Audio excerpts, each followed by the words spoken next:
اور انہیں یہ نتیجہ نکالنے میں آسانی پیدا کی جائے کہ معاذ اللہ ثم معاذ اللہ امام حسن علیہ الصلوۃ والسلام تو حکومت کے اہل ہی نہیں تھے۔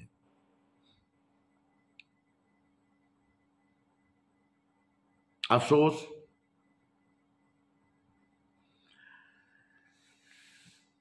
اب عزیزان،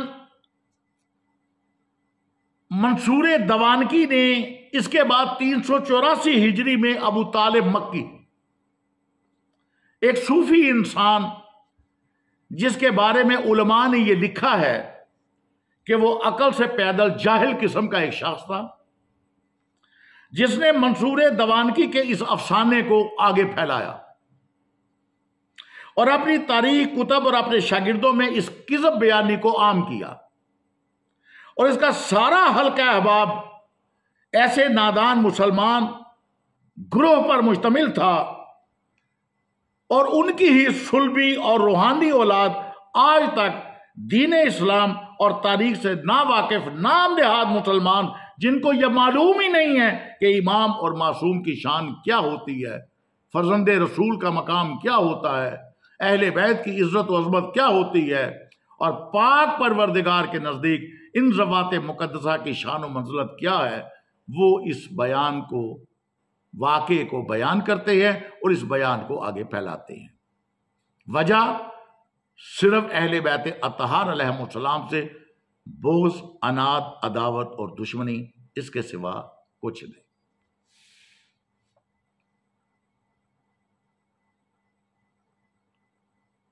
عزیزان، ہم اپنی تائید میں پروفیسر ناصر محمود صاحب کا ایک اقتباس اٹیچ کر رہے ہیں کہ جنہوں نے شیعہ سنی مسلک سے ہٹ کر صرف ایک حقیقت جاننے کی کوشش کی ہے اور بتانے کی کوشش کی ہے۔ آج کے اس پارٹ میں ان کی گفتگو سنیں، اس کے بعد بات ہوتی ہے، ٹھیک ہے؟ بسم اللہ، سنیں۔ بسم اللہ الرحمن الرحیم۔ السلام علیکم ناظرین اکرام، فیتھ انسائٹ سے میں ہوں آپ کا میزبان ناصر محمود۔ 15 رمضان المبارک چونکہ امام حسن علیہ السلام کا یوم ولادت ہے، اسی کی نسبت سے میں نے ان کی ذات بابرکات کے حوالے سے گفتگو کا ارادہ کیا، تو آج اس گفتگو کو لینا چاہتا ہوں، اس مضمون کو لینا چاہتا ہوں جو آپ کے باب میں بہت سارے لوگوں نے گفتگو کر دی، بہت ساری کتب میں آ گئی، بہت ساری روایات میں ایک بات آ گئی کہ امام حسن علیہ السلام نے کثرت سے شادیاں کیں اور کثرت سے طلاقیں دیں۔ اس مضمون پر بہت سارے لوگوں نے گفتگو کی ہے اور کرتے چلے جا رہے ہیں۔ کوئی 2-3 کلپس میں نے آپ کے لیے رکھے کہ سارے ہی مسالک، خواہ وہ کوئی اہل حدیث ہے، خواہ وہ کوئی دیوبند ہے، بریلوی ہے، اس بات پر متفق ہو گئے اور اس کی آگے وضاحتیں دینے لگے کہ امام حسن علیہ السلام کی شادیاں کیوں تھیں، اس کی وجوہات کیا تھیں، اور یہ انہوں نے ایسے ایسے کر لیں چونکہ لوگ ان کو زبردستی رشتے دیتے تھے، اہل بیت سے رشتہ رکھنا چاہتے تھے، تو امام حسن علیہ السلام نے اتنی شادیاں کر لیں۔ ان کی تعداد کوئی 250 سے 300 تک، کسی نے 90، کسی نے 70، کسی نے 100، بہرحال مختلف لوگ مختلف بیان کریں۔ کوئی 2-3 کلپس میں نے آپ کے لیے نکالے ہیں، ذرا پہلے آپ ان کو سن لیں۔ نہایا تاریخ کی بڑی مستند کتاب ہے، 70 نہیں، اس میں 120 شادیوں کو لکھا ہوا ہے۔ باقی حضرت حسن نے یہ 120 شادیاں کیسے کیں، 4 سے زیادہ تو جائز ہی نہیں ہے، تو وہ طلاقیں دے دے کے کرتے تھے۔ ایسا بھی ہوا ایک مجلس میں 4 شادیاں کی انہوں نے اور 4 کو طلاق دی، پھر 4 شادیاں، ایسے بہت۔ علم کے میدان میں جذبات کی کوئی حیثیت نہیں۔ آپ نے دیکھا مفتی طارق مسعود صاحب نے جو باتیں کی وہ علمی باتیں تھیں اور سمجھ میں آنے والی باتیں تھیں۔ روایتوں کا اتنا اعتبار تو نہیں ہوتا، لیکن لکھا ہے انہوں نے کہ حضرت حسن رضی اللہ تعالی عنہ، حسن ابن علی ابن ابی طالب، آپ شادیاں بہت کرتے تھے۔ آپ نے یہ تینوں لوگوں کو سنا، مفتی طارق مسعود صاحب، مکی الحجازی صاحب، اور ان کے بعد علی نواز صاحب آن لائن۔ یہ علی نواز صاحب غالباً اہل سنت بریلوی مکتبہ فکر سے ہیں۔ یہ جواب دے رہے ہیں، جواب الجواب ہے، یعنی وہ انجینئر صاحب نے جواب دیا مفتی طارق مسعود صاحب کو، تو اس جواب کو پھر جواب دے رہے ہیں مفتی علی نواز صاحب، اور علی نواز صاحب نے اس پر احادیث کی سند پر گفتگو کی کہ یہ ساری حدیثیں صحیح ہیں اور یہ بات ایسے ہی ہے کہ امام حسن علیہ السلام نے اتنی ہی شادیاں کیں۔ حالانکہ جو مکی الحجازی صاحب ہیں وہ کہہ رہے ہیں کہ تاریخی روایات ہیں، بعض اوقات نہیں بھی ماننے والی ہوتی ہیں، لیکن ایسے کر کے انہوں نے بات چلا دی۔ اور مفتی طارق مسعود صاحب کے اتنے مضبوط دلائل نہیں ہیں، لیکن وہ بیان کر رہے ہیں حافظ ابن کثیر وغیرہ کے حوالے سے، آپ نے ان کو سنا۔ اب میں جو آپ کے ساتھ بات کرنا چاہتا ہوں وہ یہ کہ اس کو کئی محدثین نے اپنی اپنی کتابوں میں اس بات کو جگہ دے دی، اس بات کو جگہ دی، اور اس بات کو پھر امت کو منوا لیا لوگوں نے، ان سارے علماء نے مل کر، کہ واقعی امام حسن علیہ السلام نے اتنی شادیاں کیں۔ اگر ہم اس بات کو مان لیتے ہیں جو ان روایات میں ہے، تو کیا چیز کون سی عقیدے کے لحاظ سے یا امام حسن علیہ السلام کے ساتھ عقیدت کے لحاظ سے کیا خرابی آتی ہے، اور اگر ہم ان کو نہیں مانتے تو ان روایات کا ہم نے کیا کرنا ہے، جو جن روایات کی سند پر گفتگو کر کے ان کو صحیح روایات سامنے آ رہی ہیں۔ یعنی سوال میرا یہ ہے کہ اگر ان کو مان لیں تو پھر کیا ہے، اور اگر ان کا انکار کریں تو کیسے انکار کریں۔ پہلے یہ بات سمجھ لیں، اس بات کو امام ابو طالب مکی نے قوت القلوب میں لکھا، اور 250 سے 300 تک کے اقوال انہوں نے نقل کر دیے امام حسن علیہ السلام کی شادیاں، یعنی اتنی طلاقیں، اگر 3-4 طلاقیں کم کر لیں، جتنی شادیاں آئی ہیں 250 سے 300 شادیوں کا ذکر انہوں نے کر دیا۔ اور انہوں نے کہا کہ 4 شادیاں اکٹھے کرتے تھے اور اکٹھی چاروں کو طلاق دے دیتے، پھر اور 4 شادیاں کر لیتے، یہ انہوں نے اقوال نقل کیے۔ امام سیوطی رحمۃ اللہ تعالیٰ علیہ نے بھی اس بات کو لکھا اور 90 شادیوں کا ذکر کر دیا کہ آپ نے 90 شادیاں کی امام حسن علیہ السلام نے۔ حافظ ابن کثیر نے ابن سیرین سے انہوں نے بھی 70، 90 اور کئی اور اقوال نقل کر دیے، اور یہاں تک انہوں نے ابن سیرین سے ایک واقعہ نقل کیا کہ انہوں نے کہا ایک عورت کو حق مار میں آپ نے 100 کنیزیں دیں، اور وہ 100 کنیزیں ہر کنیز کے ہاتھ پر 1000 درہم ڈالے اور اس کو دے دیے حق مار کے طور پر۔ ایسے واقعات لکھے کہ جس میں امام حسن علیہ السلام کا یہ شاہانہ لائف سٹائل، جس میں یہ آج کل کے عربوں کے کچھ وہ نظر آتا ہے، ان کی زندگی کا ایک اثر نظر آئے، وہ اس طرح کے واقعات انہوں نے نقل کر دیے۔ امام ذہبی نے سیر و اعلام النبلاء میں ان روایات کو جگہ دے دی، اور آپ نے بھی لکھا کہ 70 ازواج حضرت علی رضی اللہ تعالیٰ عنہ مولا کائنات مولا علی المرتضیٰ علیہ السلام، ان کے حوالے سے ہے جی کہ وہ منع کرتے تھے لوگوں کو، کوفہ والوں کو، کہ میرے اس بیٹے کو چونکہ یہ طلاقیں بہت زیادہ دیتا ہے سو اس کو بیٹیاں رشتے میں نہ دو، تو ان لوگوں نے کہا جی نہیں ہم تو دیں گے لازمی۔ اس پر خوش ہو کر حضرت مولا کائنات نے ایک شعر بھی پڑھا کہ میں تمہیں جنت میں تمہارے لیے جگہ، کہ تم میرے بیٹے کو اتنی عزت دے رہے ہو تو میں تمہیں جنت میں لے جاؤں۔ اس طرح کی چیزیں بہت سارے اور لوگوں نے ان کو جگہ دے دی اور لکھا۔ ان کتب کی بنیاد پر ہمارے علماء تو یہ مان ہی رہے ہیں، آپ نے ویڈیوز کو دیکھا، کئی مستشرقین اورینٹلسٹس نے امام حسن علیہ السلام پر بہت سخت گرفت کی۔ ان میں سے اگر آپ دیکھنا چاہیں جو سب سے پہلے، تو جس شخص نے آپ کے حوالے سے بہت غلط گفتگو کی، یہ ایک استشراق میں مستشرقین میں ایک بندہ لیمنز ہے، اس کے نام کے سپیلنگ LAMMENS، لیمنز۔ اس نے امام حسن علیہ السلام کے حوالے سے لکھا کہ فضول خرچ ہیں، طلاقیں دینے والے، شادیاں زیادہ کرنے والے، ایک عیاش شہزادے کے طور پر اس نے آپ کو پیش کیا۔ اور مجھے اس پر کوئی غصہ اس لیے نہیں ہے کہ جب ہماری کتابوں میں یہ ساری باتیں موجود ہیں تو واقعتاً یہی ایک شکل سامنے آتی ہے جو اس نے پیش کر دی۔ بعض لوگ ہمارے اس پر غصہ کرتے ہیں کہ اس نے دیکھا نہیں کہ امام حسن نے کس حکمت کے تحت یہ شادیاں کیں، لیکن یہ حکمت آج آپ جس کو مرضی سمجھانے کی کوشش کر لیں، یہ حکمت کسی کو سمجھ آئے گی نہیں، اس لیمنس کو کیا سمجھ آنی ہے۔ مشرک ہے، ان کا میں آپ کو حوالہ دیتا ہوں جس نے اس بات کا انکار کیا۔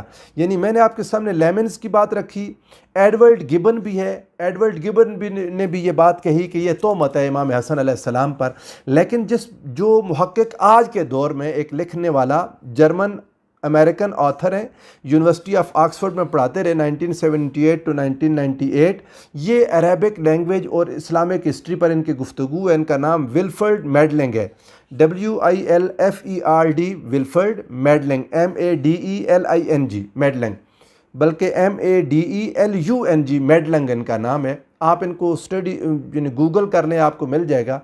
انہوں نے ایک بات لکھی جو مجھے افسوس ہوا کہ ہمارے علماء اور محدثین کے ذہنوں میں بھی نہیں آئی بات، اور جس بات پر اس نے انکار کیا کہ امام حسن علیہ السلام کی یہ شادیوں کی بات جو لیمنز کر رہا ہے وہ ایک فضول بات ہے اور آپ کے اوپر تہمت ہے اور الزام ہے۔ ان کی گراؤنڈ کیا ہے یہ اورینٹلسٹ ہے، اس کی بنیاد سن لیں۔ میں آپ کو اس کی بات سنا دیتا ہوں۔ کہتے ہیں کہ یہ جو روایات ہیں، بہت ساری روایات کہ آپ نے اتنی شادیاں کی، 250 سے 300 شادیاں یا 70 90 100 جتنی بھی ہیں، اس نے کہا یہ روایات جو ہیں for the most part wig, lacking in names, concrete specifics and verifiable details.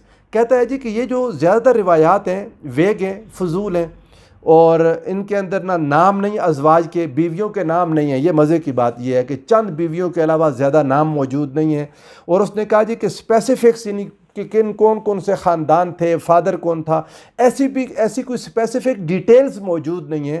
اور پھر ویریفائیبل ڈیٹیلز جن کی ویریفیکیشن ہو سکے، جن کو بندہ چیک کر سکے تاریخی حوالے سے، وہ موجود نہیں ہیں۔ اس نے کہا they appear to be spun out of the reputation of Al-Hasan as a مطلق۔ اس نے کہا لگتا یہ ہے کہ حضرت امام حسن کو بہت زیادہ طلاقیں دینے والا مشہور کرنے کے لیے اور آپ کی ریپوٹیشن کو اس حوالے سے یعنی ریپیوٹ کو، آپ کی شہرت کو داغدار کرنے کے لیے یہ کام کیا گیا ہے۔ اس نے کہا کہ آج کل کے زمانے میں اگر کسی کو یہ بات کہہ دی جائے تو یہ ڈیفیمیٹری ہے، ڈیفیمیٹری ان کنٹینٹ ہے۔ امام حسن علیہ السلام کی یعنی اس میں عزت نہیں ہے، ان کی عزت پر ہاتھ ڈالا گیا ہے ان روایات کے اندر۔ اب میں آپ کے سامنے جو گفتگو کرنا چاہتا ہوں، جو بات آپ کے سامنے رکھنا چاہتا ہوں، ایک طرف یہ روایات، ان کی سندیں کیا ہیں کیا نہیں ہیں، ان کی سندیں صحیح ہیں یا کمزور ہیں یا غلط ہیں، میرا ان سے کوئی کنسرن نہیں ہے۔ اگر یہ ساری کی ساری سندیں ٹھیک بھی ہیں تب بھی میرا کہنا یہ ہے، اور اس کی بنیاد میں آگے آپ کو دوں گا، ایسے نہیں کہ فضول بات کہہ کے ایک عقیدت میں گزر جاؤں اور اس کی دلیل نہ دوں، ایسا نہیں ہوگا انشاءاللہ العزیز۔ میں جس بات پر اپنی بنیاد رکھ رہا ہوں وہ بھی آپ کے سامنے رکھوں گا، لیکن میرا کہنا یہ ہے کہ اگر یہ روایات ساری کی ساری صحیح الاسناد بھی ہوں تب بھی قبول کرنے کے لائق نہیں ہیں، ان کا متن قبول کرنے کے لائق نہیں ہے۔ کئی اور روایات ایسی ہوتی ہیں جن کی اسناد درست ہوتی ہیں، پھر یہ کیا ہوا کہ ایسا متن اس طرح کی صحیح اسناد پر کیسے آ گیا؟ اول تو یہ اسناد درست نہیں ہے، لیکن جیسے وہ علی نواز صاحب نے ان کی اسناد پر گفتگو کی، میں اس کو سپوز کر لیتا ہوں، مان لیتا ہوں، علی وجہ تنزل، علی سبیل التنزل، نیچے آ کر مان لیا کہ وہ ساری سندیں ٹھیک ہیں، اس کے باوجود یہ قابل قبول نہیں ہے۔ کیوں؟ اس کی بات کو سمجھیں۔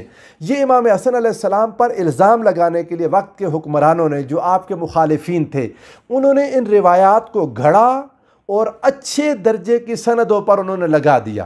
اگر یہ سندیں درست ہیں تو یہ مرسل روایات بھی ہیں، ضعیف بھی ہیں، میں کہتا ہوں مرسل ضعیف کو چھوڑ کر صحیح بھی ہوں تب بھی یہ من گھڑت روایات ہیں جو گھڑی گئی ہیں۔ اس کی وجہ کیا ہے؟ میں سب سے پہلے بڑی بات آپ کے ساتھ کرنا چاہتا ہوں، وہ یہ کہ امام حسن مجتبی علیہ السلام جنتی نوجوانوں کے سردار ہیں۔ رسول اللہ صلی اللہ علیہ وآلہ وسلم نے آپ کو الحسن والحسین سیدہ شباب اہل الجنہ، جنتی نوجوانوں کا سردار قرار دے دیا۔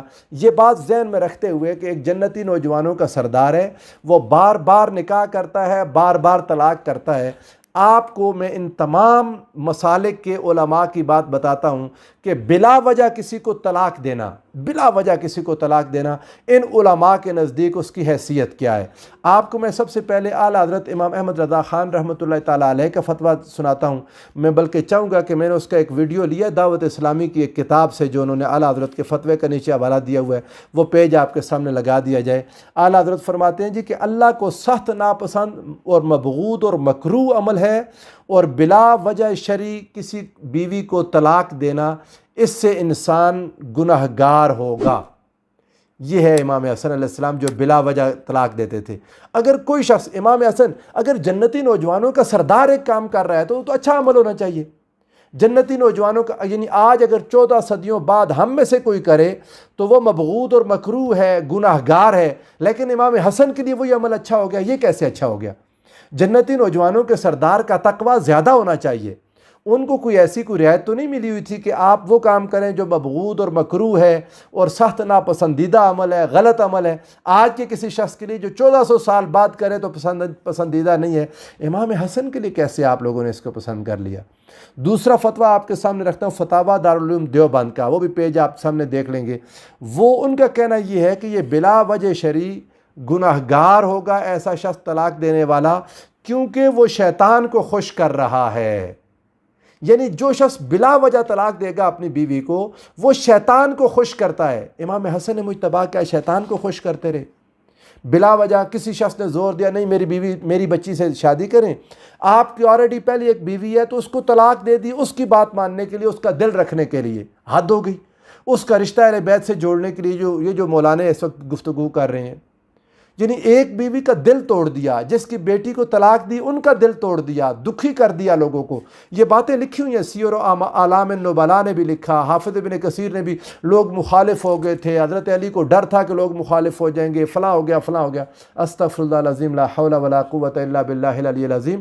امام حسن مجتبیٰ علیہ السلام پر جو الزامات لگائے گئے ان میں سب سے گھٹیا الزام یہ تھا جو امام حسن کو تاکہ ایسا مشہور کر دیں کہ وہ شادیاں ہی کرتا رہتا تھا، اس بندے کو حکومت کی اہلیت ہی نہیں تھی، اس لیے حکومت چھوڑ دی، تو جو اہل تھی ان کے پاس حکومت چلی گئی۔ میں کبھی اللہ نے چاہا تو امام حسن علیہ السلام کے معاہدے پر، آپ کی صلح پر بھی گفتگو کروں گا، لیکن یہ امام حسن علیہ السلام کو نااہل اور نالائق، استغفر اللہ العظیم، ثابت کرنے کے لیے یہ واقعہ گھڑا گیا کہ آپ بار بار شادیاں کرتے تھے۔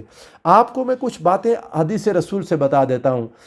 اگر کوئی شخص بغیر وجہ کے طلاق دے، بغیر وجہ کے طلاق، یہ قرآن اور سنت کی تعلیمات کے خلاف ہے۔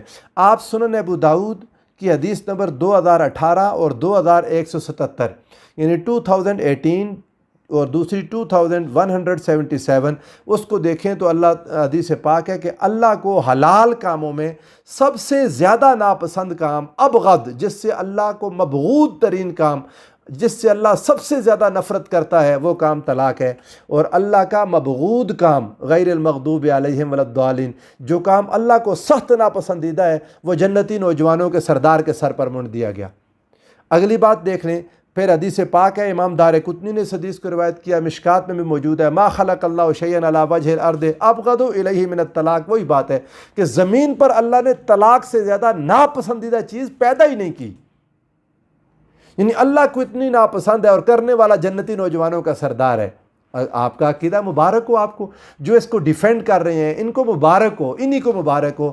میں امام حسن علیہ السلام پر ان الزامات سے اللہ گواہ رہے، ہم اس سے بری ہیں، انشاءاللہ العزیز قیامت تک اس سے بری رہیں گے۔ امام حسن ایسا ناپسندیدہ عمل، وہ تو حلال چیزوں کو اس ڈر سے چھوڑ دیتے تھے کہیں اس میں تھوڑا سی حرام کی ملاوٹ نہ ہو۔ تو وہ شخصیت جس کا اتنا تقویٰ، اتنی طہارت، اتنی پاکیزگی، اس قسم میں یہ مبغوض کام لگاتے ہیں، اللہ ان کو پکڑے، ان سب لوگوں کو۔ عمدۃ القاری میں لکھا ہے، انہوں نے کہا اللہ کا عرش کانپ جاتا ہے جب کوئی انسان بلا وجہ طلاق دے۔ اور امام حسن علیہ السلام پر الزام کہ انہوں نے 200, 250, 300 بار اللہ کا عرش کانپوا دیا، استغفر اللہ العظیم، اتنا بڑا ظلم کیا، لا حول ولا قوہ۔ اس کے بعد اگر آپ دیکھیں تو آپ کے حوالے سے یہ جو ہے نا تصور انہوں نے پیش کیا ہوا، وہ یہی ہے کہ آپ یوز اینڈ تھرو، استعمال کرتے پھینک دیتے جی، اور وجہ کیا تھی جی؟ لوگ ان کو دیتے تھے۔ اتنی عقل اگر آپ لوگوں میں ہو کہ امام حسن علیہ السلام ایک کا دل توڑتے دوسرے کا دل رکھتے، ایک کا دل توڑ کے دوسرے کا دل رکھتے، کوئی سمجھ میں آنے والی ہے بات؟ اب اور پھر جو بات میں آپ کے ساتھ بیان نہیں کر سکا، ولفرڈ میڈلنگ نے یہ بات لکھی ہے، اس نے کہا کہ مولا علی شیر خدا لوگوں کو منع کر رہے ہیں تو اپنے بیٹے کو منع کرتے نا۔ حضرت علی کے بارے میں جو یہ بات لکھی ہے، حافظ ابن کثیر نے بھی لکھ دی کہ لوگوں کو منع کرتے تھے میرے بیٹے کو رشتہ نہ دو، تو اپنے بیٹے کو امام حسن کو روکتے تھے کہ تم یہ کام نہ کرو۔ امام حسن کی کیا جرت تھی مولا کائنات کے گھر میں رہتے ہوئے اپنے والد کی بات کو رد کر سکتے؟ کبھی جرت نہیں تھی، مگر یہ بات ہمارے ان علماء کے ذہن میں نہیں آتی جو اورینٹلسٹس کے دماغوں میں آ گئی۔ اس کے بعد یہ حدیث پاک سن لیں، کنز الامال کی یہ حدیث پاک 27873 27,873 ان اللہ لا يحب الذواقین والذواقات، اللہ تو محبت ہی نہیں کرتا اس طرح کا شخص جو بار بار نکاح کرے، مرد ہو یا عورت ہو، ذائقہ لینے کے لیے، اللہ ان کو ناپسند کرتا ہے۔ تو کیا جنتی نوجوانوں کا سردار ایسا شخص بن جائے گا جو اللہ کو ناپسند ہو؟ آج کی جدید دنیا اس بات کو حرام قرار دینے تک تیار ہے، اور علماء یہ چیز باقاعدہ کہہ رہے ہیں کہ اس کو حرام قرار دے دیا جائے۔ اگر کوئی شخص اپنی بیوی کو بلا وجہ طلاق دیتا ہے تو حکومت کو چاہیے کہ تعزیراً اس کو حرام قرار دے دیں، یعنی ایسا عمل جس کو کوئی پسند ہی نہیں کرتا، وہ عمل آپ نے امام حسن علیہ السلام کے ذمہ لگا دیا۔ ایک حدیث پاک سن لے، اس پر اپنی گفتگو کو ختم کرتا ہوں۔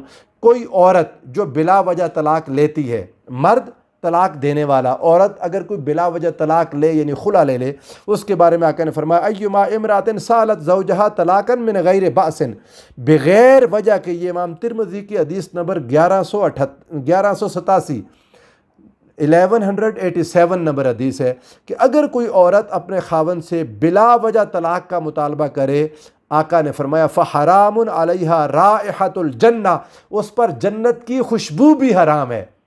یعنی اگر عورت بلا وجہ طلاق لے تو اس پر جنت کی خوشبو حرام ہے، اور اگر مرد کرے تو کیا مردوں میں سے کوئی ایک جنتی نوجوانوں کا سردار بن سکتا ہے؟ استغفر اللہ العظیم، لا حول ولا قوۃ الا باللہ العلی العظیم۔ مسئلہ ناظرین کرام فقط ایک تھا، اور وہ یہ ثابت کرنا تھا کہ یہ حکومت کے قابل نہیں تھے، ان کی دلچسپیاں اور تھیں، ان کی ترجیحات اور تھیں، اور یہ اس فیلڈ کے بندے ہی نہیں تھے۔ امام حسن کو ویسے ہی ان کی ریپیوٹ کو خراب کرنے کے لیے، ڈیفیم کرنے کے لیے یہ چیزیں پیدا کی گئی ہیں، ان میں سے کوئی سند قابل اعتماد نہیں ہے۔ اور میں نے آپ کو بتایا اگر کوئی ثابت بھی کر دے صحیح سندیں، تب بھی یہ موضوع روایات ہیں جو صحیح سندوں پر آپ کے دشمنوں نے چڑھا دیں، چونکہ احادیث جب اکٹھی ہو رہی تھی تو یہ لوگ حکمرانی کر رہے تھے، انہوں نے امام حسن کو بدنام کرنے کے لیے سارا کچھ کیا۔ اللہ تعالی ہم سب کے حال پر رحم فرمائے۔ والسلام علیکم ورحمۃ اللہ وبرکاتہ۔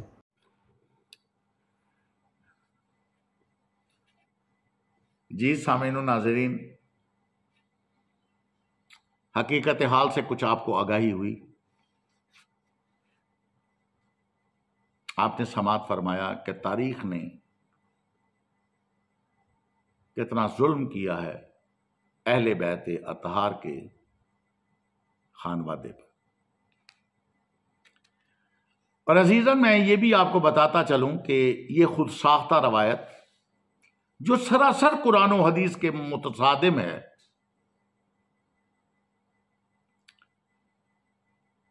اور محمد و آل محمد علیہ الصلوۃ والسلام کی توہین کا باعث بھی،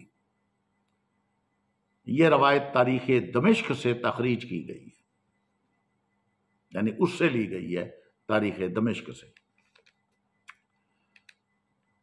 اور عزیزان، تاریخ دمشق کی اس روایت میں جہاں یہ درج ہے، اس روایت کے آخر میں یہ بھی درج ہے کہ حاکم شام نے امام حسن کو زہر بھی دلوایا،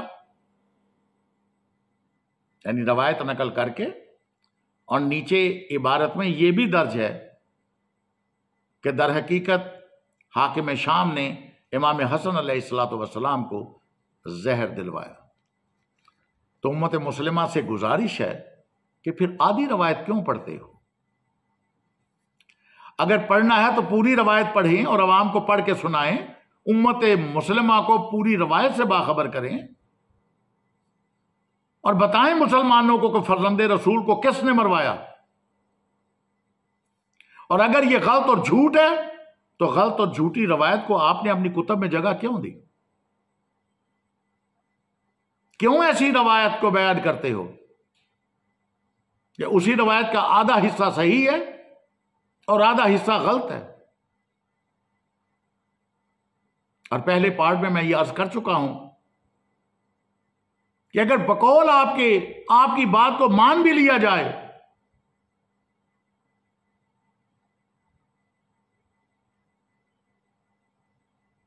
کہ امام حسن علیہ الصلوۃ والسلام ایک دن شادی کرتے تھے اور اگلے دن طلاق دے دیا کرتے تھے، تو بتائیے کہ پھر امام حسن کی وہ زوجہ جو 3 دفعہ پہلے آپ کو زہر دے چکی ہے، اور پھر دشمنان اہل بیت کے لالچ میں آ کر جودہ بنت اشعث نے آخری بار جو زہر دیا، اور امام نے فرمایا کہ جودہ کیا میں تیرا عادل امام نہیں ہوں؟ یہ جودہ بنت اشعث جو خلیفہ اول کی سگی بھانجی تھی، کیا امت مسلمہ جواب دے گی کہ اگر ایک دن شادی کرتے تھے امام حسن علیہ الصلوۃ والسلام، دوسرے دن طلاق دے دیا کرتے تھے، یہ جودہ بنت اشعث بار بار جو زہر دے رہی ہے امام کو، یہ امام حسن علیہ الصلوۃ والسلام کے اس طلاق والے عمل سے کیسے بچ گئی؟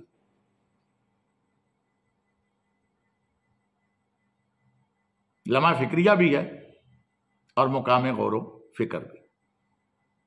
آئیے 2 مزید اقتباس دیکھ لیجئے، اس کے بعد